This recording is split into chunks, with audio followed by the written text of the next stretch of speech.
So of course anime fans hated both episode 24 and 25.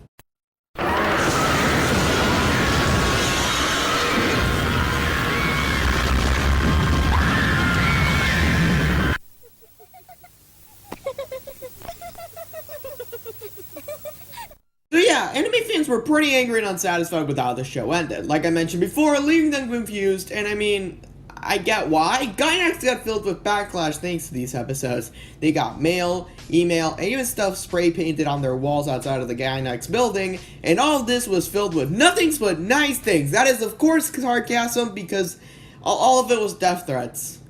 Oh yeah, by the way, don't do that.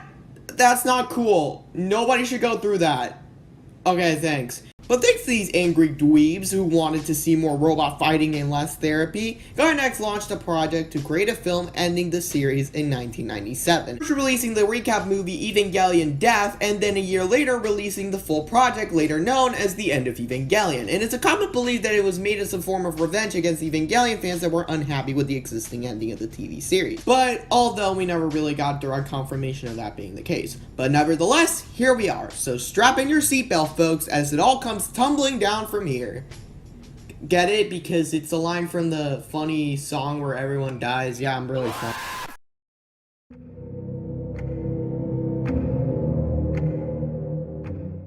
So the movie starts off right off where episode 24 ended, with Shinji still dealing with the fact that he had another person killed, and the only person who was worthy of his love. He is all alone at this point. So he goes to the only person that he thinks that maybe might help him not feel like this anymore. So he goes to the NERV hospital and visits Asuka, who is still in a comatose state. Even if she's still like this, Shinji still calls out for her help, begging her to scream at him, call him an idiot, just something, until we get the infamous hospital scene. I won't say what happens here because I don't feel comfortable explaining what happens, and because if YouTube hears those words in a sentence together, then my channel's as good as gone. But if you know what happens, you know what Shinji does. And at this point, he has hit the lowest point. He is truly fucked up. Captain Misato reviewing the plans of Sailor to start the Human Instrumentality Project and how they're going to use an Eva, more specifically, Unit 1. This is where Sailor begins the attack to take down NERV by first hacking the Magi. This is where the now imprisoned Ritsuko comes in and is asked to do something and makes the firewall defeat the hacking attack. But Fuyutsuki and Gendo know that this is only the start of their attack, and they're right. After Sailing noticed this, they want to take things a little bit more harshly, as they order some soldiers to kill any NERV employees they see, and they do so without mercy, even if they're armed or not, killed by being stabbed, exploded, or even burnt to death. NERV has become more desperate enough that they look for the pilots and launch the Evas. They even send Asuka, who isn't even mentally well, to even move Unit 2. Rei is gone, and Shinji's hiding away. Enemy soldiers do find Shinji, and just as they are about to kill him, Misato comes in last minute and kills them in such a badass way. Sorry, nothing personal. Oh my god! Speaking of which, Sailor becomes more desperate, and now they're throwing bombs and fucking lasers at them. We cut back to Misato explaining what she's learned, as she tells Shinji that since humans came from Lilith, who are similar to Adam, humanity itself is actually the 18th angel, but angels and humans aren't able to coexist. So Misato asks him to eradicate the Evangelion series to prevent the third impact. Asuka wakes up inside Unit 2 where it lies underwater being attacked by missiles. Asuka keeps telling herself that she doesn't want to die over and over again, and begins to hear a voice telling her that she needs to keep going, that it isn't her time to die just yet, until Asuka comes to realization. That voice was her mother's, speaking to her, and that her spirit was inside Unit 2 looking out for her and protecting her.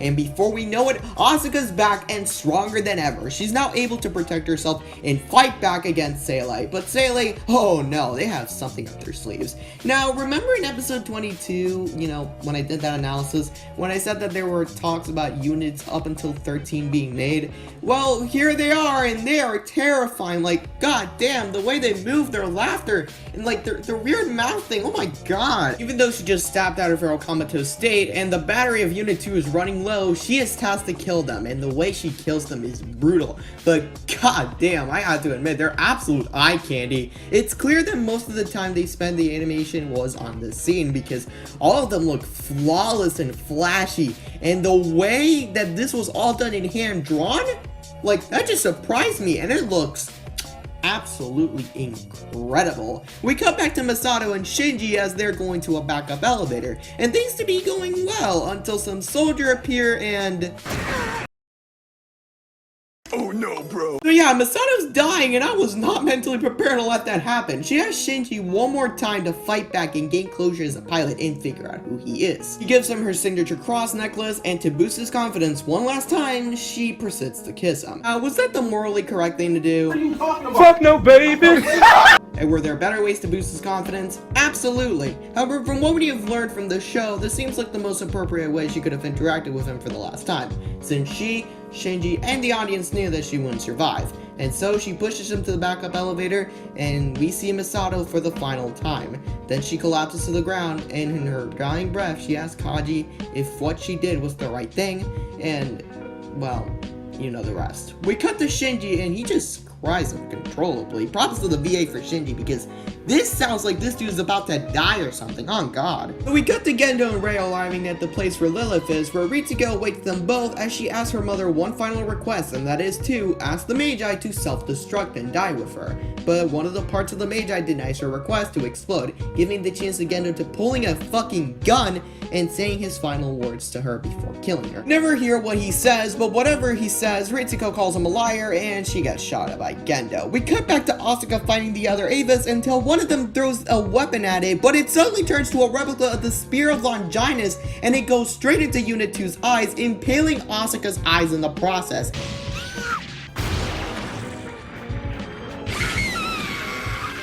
Just in time for Unit 2's battery to die, and just as things can't get any worse, the dead enemies of the Evas come back to life and tear Unit 2 limb by limb. Some strength still in her, she swears to kill them all, but not only does she get her arm split in half, but plenty of more spears are thrown to her. Shinji, who's been in Unit 1 but hasn't able to move, hears what happens to Asuka but can't do anything until Unit 1 activates, and wonders if it's his mom calling out to him. So he enters the Eva and goes to see what happened, to see Unit 2's dismantled body, and so Shinji screams in horror, and then...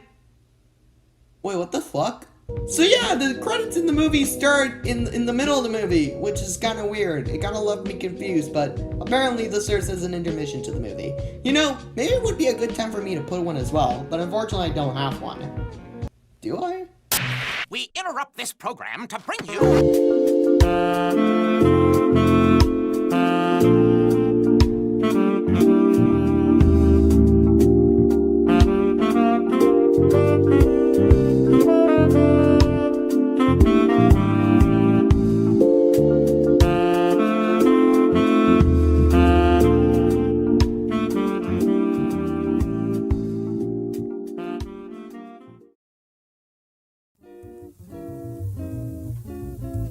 So we cut back where we left off, Shinji screaming. His AT's field has become so strong that not only does it destroy the armor of the Unit 1, but also brings back the original Spear of Longinus. How does that happen?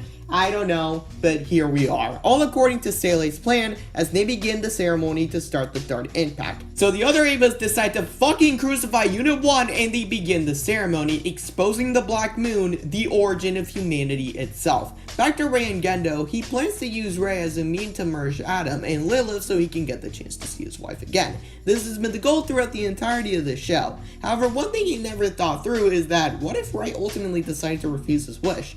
Well, that's exactly what happens. You're seeing that she's not his doll, she takes the embryo and merges with Lilith. As she feels Shinji's pain, they fuse and Lilith is sent free, and once Shinji sees them, he screams in pure agony and confusion. The attacked enemy Evas begin to merge with the Rei-Lilith combination. You know what, I'm just gonna call it Rayla for short. And Shinji is terrified, and he doesn't know what exactly to do. He's sitting and begging for things to stop, until we hear a familiar voice. Rayleigh mutates into Karu's likeness. Since Karu is the only person who makes Shinji feel somewhat loved, Shinji calms down and thinks the Spear of Longinus fuses with Unit 1, creating a being that's equivalent to a god.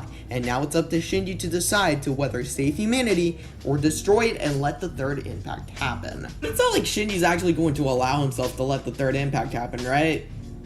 Right? Well, in order to get a definitive answer, we first need to look at who Shinji is as a character, both in the show and in the movie. Shinji Ikari is a 14-year-old teenager. His mother died back when he was really young, and his father abandoned him. Not a pretty childhood, right? Like, come on, dude was completely isolated at a young age, so of course there were going to be some underlying issues in the future. So now he's a quiet person that will do anything to please people, including piloting an Eva, as it's pretty clear that Shinji doesn't like doing that in many episodes in the start of the series. However, he thinks that the only way he can give some sort of praise is by being a pilot, acting heroically, whereas Asuka calls him out later in the movie, pretending to care about somebody out of fear of rejection. And all of these things culminate together in his dreamscape illusion during the pre-instrumentality. Being a child in a stage-like playground with dolls that somewhat look like Rei and Asuka, and once the dolls leave, he is left alone building a pyramid, but he destroys it out of anger, and after it being fully gone, he builds it again. Time skips and Shinji sees a flashback of Masato and Kaji in college days having sex, and utterly being disgusted. He then remembers the time he kisses Asuka until she appears and insults him for not knowing who she is. Shinji tries to come up with an excuse, but she mentions what he did in the hospital at the start of the movie. Shinji proceeds to rant about how they kept things vague instead of being honest and his 3 years of being ignored. This would transition into Masato's home, where it somewhat parallels episode 15. Shinji begs Asuka to help him, but at this point, she's had enough. She calls him out on his bullshit. He doesn't really care about her. He'll find somebody else just so he can have some sort of validation. He doesn't love anyone, not even himself. After angrily pushing him to the floor and spilling coffee onto him, Shinji stands up and tosses a table, begging Asuka one last time to help him. And her response? A cold but quiet no. And with those simple words, Shinji has made up his mind. Humanity deserves to die.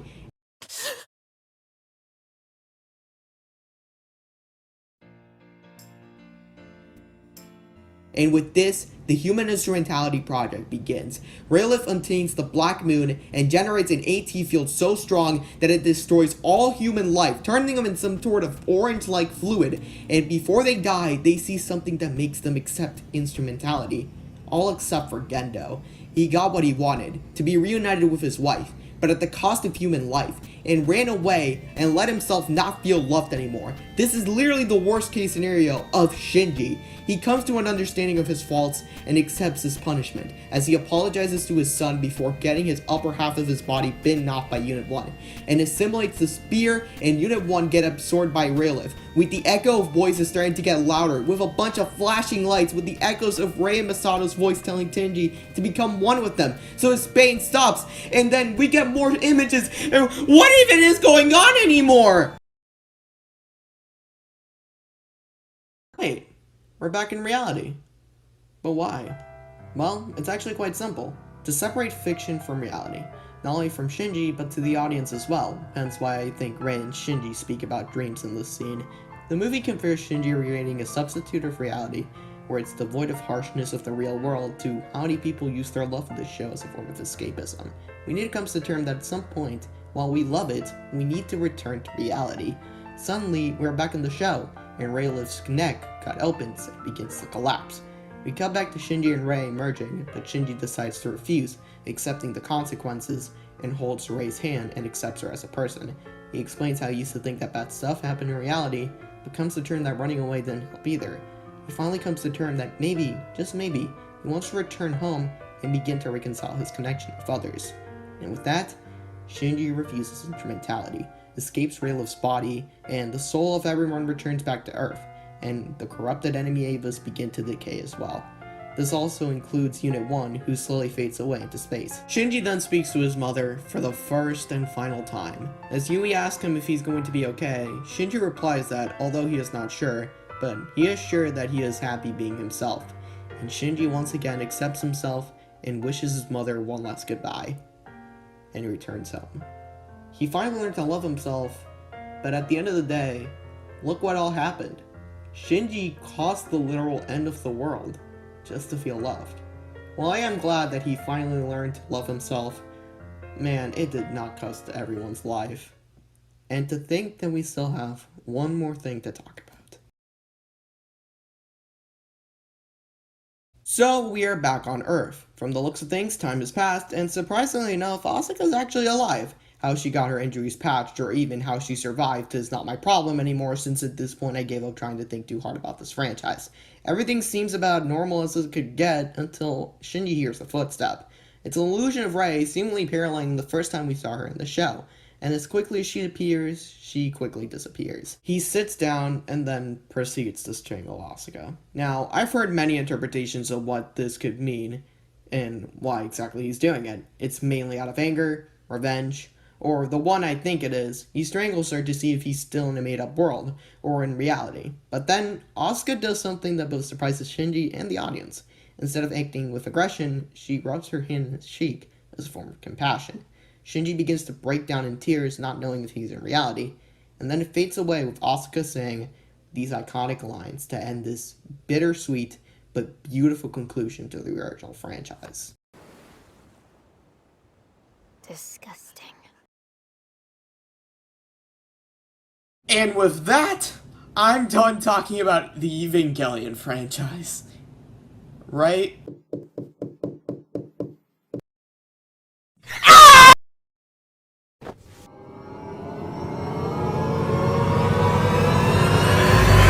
Oh no! I think I left my lunch in the microwave. Oh yeah, and I guess the world imploded and I died. Okay, fine, I'll talk about the rebuilds.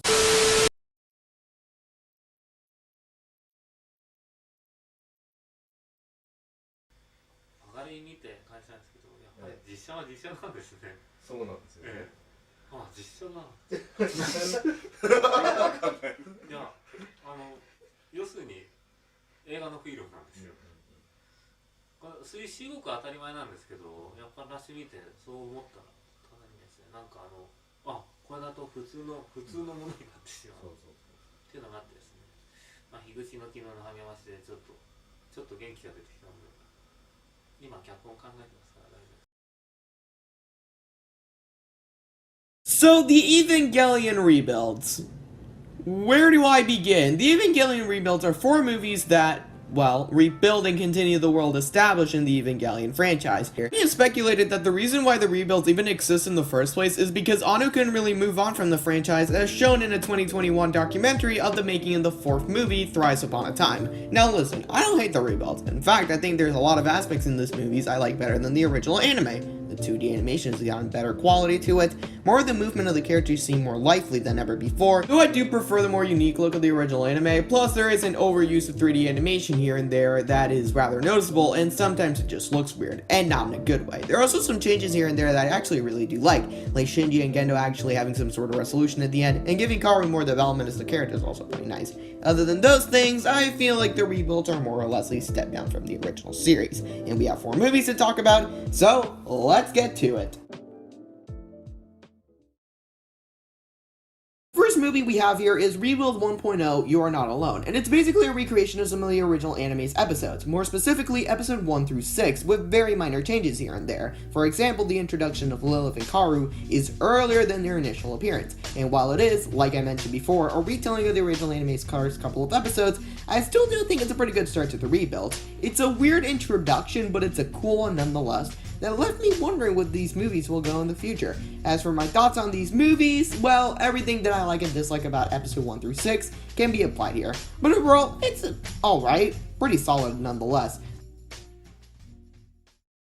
Next movie we have is Rebuild 2.22 You Cannot Advance, and it isn't good. Now, I think that this is a pretty controversial opinion to many, so just know that if you personally like this movie, that's cool. I'm happy that you enjoyed this and saw it as a great continuation to the first movie. However, that's just it. As a continuation to this movie, I just don't think it's that solid, but I'm getting ahead of myself since there's a lot to unpack here. First, let me explain the biggest problem with the movie, the writing. If you ever wanted to see an Evangelion fanfiction with a lot of incoherent writing and a ton of fan service, well, this movie's just for you. The writing, especially in the characters, don't feel natural. The characters don't really feel like themselves. In a lot of ways, I've seen many people say that the good has good pacing, which I kind of disagree with that. A lot of the character movements are often overlooked or just rushed. For example, Misato's backstory with her father, with her dealing with the trauma, is now summarized by Kaji saying her dad died in the second impact. She is now depressed. Now, with anyone who saw the original series, it's fine, but to someone starting out watching the rebuilds first might see this as a rushed event,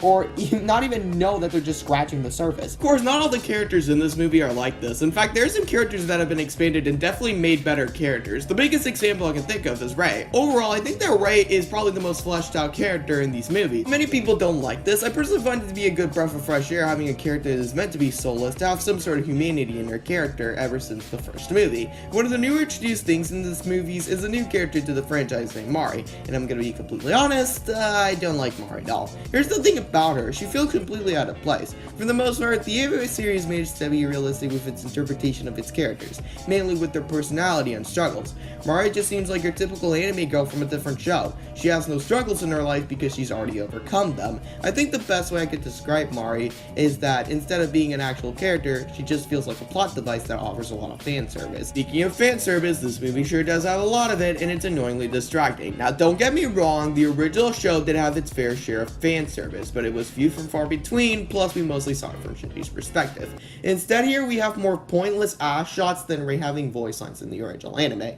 But I know some guy in the comments is gonna be like, but Asuka acknowledges that in the movie! But my guy, here's something that a lot of people need to acknowledge at this point, but just because a piece of media acknowledges its flaws, that doesn't automatically make it good. Now, like I said, this movie isn't awful, and I'm actually aware that people really like this movie. I actually talked to my friend and fellow content creator, the Geek TCM, about 2.22, and our overall opinion on Ava, and we had a good discussion on it, plus it was interesting to see the perspective of others when it came to this film. And like I mentioned before, there are things in this movie I like. But overall, out of all the rebuild movies, this one's just my least favorite. Next up, we have Rebuild 3.0, You Cannot Redo, and I think it's a step up from the last Rebuild movie, which is weird because y'all really don't like this movie, and I'm gonna be honest, well yeah, this movie does have a lot of problems, I still think it's pretty good. First and foremost, my god, the animation in this movie is absolutely stunning. More specifically, the dynamic shots within the movie, especially how they make the characters feel so small compared to the enormous world around them, and something about that feels pretty natural in a sense. Don't really know how to put it into words. I feel like it's something that you need to see to really explain. Writing itself also had a pretty good improvement too, although it isn't great though, mainly with the fact that they managed to make the lore way more confusing. For example, you ever wonder where Adam and Lilith came from? No, alien gods. And don't even get me started on the ending of this film. So like I mentioned before when I was reading the anime, Kaoru's death was a pretty tragic one. Not only because of how gruesome it is, but it's because that it was Shinji that had to do it, which completes its downward spiral. And in this movie, he just gets his head exploded next to Shinji. I don't know how, but they made it still a much more climactic than this. But let's talk about the saving grace of this movie, and that's the relationship between Shinji and Kaoru. Well, we got a piece of what it looked like in episode 24. I kinda wish I saw more of it, and luckily enough, this movie did more than outdone itself with this aspect. Like, damn bro, that fucking piano scene was spectacular. But like I mentioned before, the ending was definitely not great. Overall, I still enjoyed my time watching this. Not much to say. And finally, we have the movie Rebuild 3.0 plus 1.0, Thrice Upon a Time, the thrilling conclusion to the Rebuild movies and the Evangelion franchise, a movie hyped up to the ultimate and satisfying ending, and it got delayed several times until September of 2021. Perfect timing since that's when I started watching the series by then. And it got released, and damn, it was definitely worth the wait. Oh yeah, and I won't go so deep into this movie since spoilers, because if I don't get lectured about getting something wrong about the series, or pronouncing a name wrong, it's definitely going to be for spoiling a movie.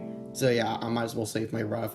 So without further ado, let's start. First discuss my favorite part about this movie. The first act is fucking incredible. It's nothing like we've ever seen from the franchise, but it feels like a nice breath of fresh air. The atmosphere gave me mad Studio Ghibli vibes just because of how slow it was, but that's definitely not a bad thing, so it just feels really nice.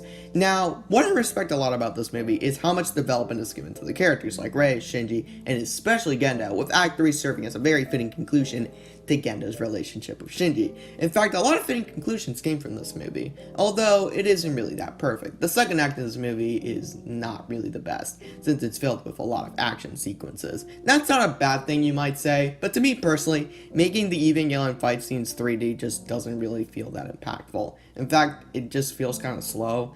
Also, why did they make Rayliv's head like 3D? Like, who thought that was a good idea? That just looks fucking uncanny.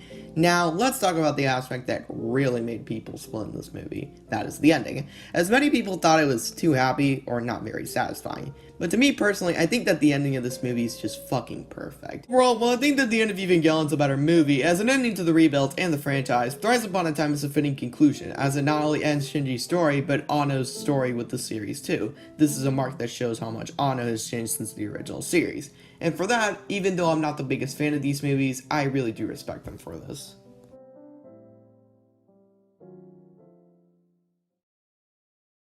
That was the Evangelion franchise, and man, to say it was a wild ride is really an understatement, but to say I didn't enjoy it too is also a lie. Like I said in the start of this video, Neon Genesis Evangelion is a fascinating franchise that speaks to its audience, but it will ultimately say something different to whoever watches it. So if this video inspires you to check out the series, then go do so, and make your own interpretation of what you think about the franchise.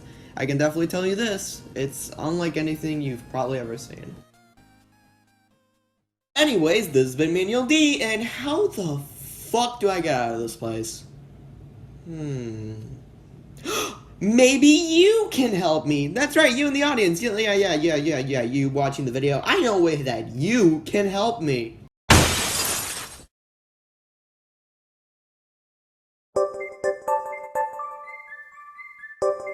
Man, I heard about breaking the fourth wall, but this is ridiculous. It is I, the master of the multiverse, keeper and defender of every universe in existence. Oh, it's you. What do you want, man? Hey dude, I need you to send me to another universe. Is that cool with you? Really? Isn't this the second universe I'm replacing you in? Well, technically third if you think about it, but that doesn't matter. And hey, you owe me after I saved your ass from getting sued by Netflix. Shit. Fine. But this is the last time I'm doing this. One more replacement, and you're going to multiverse jail. And nobody makes it back from there. Alright. Actually, now that you're gonna send me to another universe, does that mean I can actually see your face this time? I'll take that as a no. And that's what happened to me. Shade, it's Manuel. I'm not surprised if he knows God at this point.